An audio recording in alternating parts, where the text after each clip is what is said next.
पर ईरान के हमले आधी रात के गुजरने के बाद भी जारी हैं। दोस्तों बताना चाहूंगा सबसे ज्यादा खास करके जो बहरीन है, बहरीन और ओमान और यूएई, ईरान ने इन पर जबरदस्त ताबड़तोड़ मिसाइलें दागी हैं, ड्रोन दागे हैं, केमिकाजे ड्रोन हमले किए हैं। क्योंकि ईरान ने पहले ही कहा था कि रेड लाइन अगर क्रॉस होगी तो हम हर जगह हमला करेंगे। तो ईरान ने कुछ नया काम तो किया नहीं। जहां जहां ईरान हमले कर रहा है तबाही मची हुई है। यह बात सही है कि ईरान घायल है, ईरान का नुकसान हुआ है। ईरान से इतनी बुरी खबरें आ रही हैं कि मेरी जबान कांप रही है आपके सामने वो लाइनें बोलने से पहले। लेकिन आइए सबसे पहले मैं आपको दिखाता हूं कि हो क्या रहा है।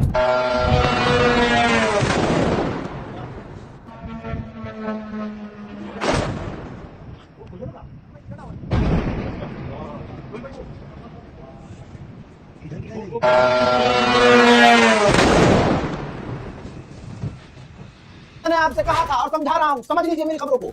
जब बहरीन में यानी जिस भी अरब देश में ईरान की मिसाइलें गिर रही हैं, वहां के लोग ईरान के खिलाफ नहीं हैं बल्कि दुआएं दे रहे हैं, क्योंकि अमेरिका के बेस को वो लोग पसंद नहीं करते। लेकिन वहां का जो राजा है अपनी कुर्सी को बचाने के लिए अमेरिका और इजराइल की गुलामी करता है, और गुलामी करते हुए उन्होंने जैसे बहरीन में अपना एक एरिया दिया हुआ है अमेरिका को, मिलिट्री बेस बना लो। अब वहां मिलिट्री बेस बना हुआ है, बहरीन को लोग अमेरिका को पसंद नहीं करते। ये पहला कोई शेर है, ये पहला कोई अल्लाह का शेर है जो सीधा इतनी जुर्रत कर रहा कि उसने अरब देशों का मुंह नहीं देखा और हमले कर दिए अरब देशों के अंदर ही अमेरिका के बेस के ऊपर। तो बहरीन के लोग जब देख रहे हैं कि ईरान की मिसाइल अमेरिका के बेस पर हमारे आगे बढ़ी है तो वो खुशी मना रहे हैं। देखिए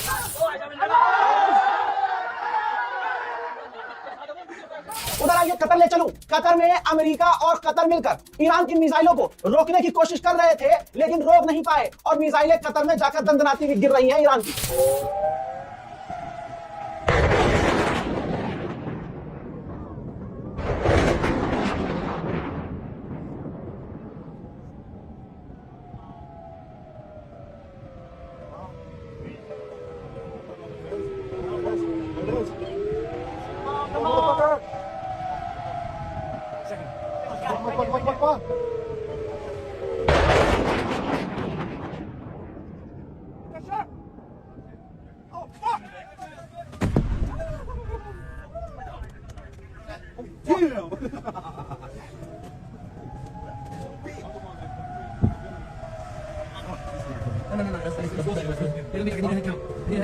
आजाद इराक को भी नहीं बख्श रहा है ईरान। इराक में अमेरिकी मिलिट्री बेस और अमेरिकी फौज को निशाना बना रहा है। देखिए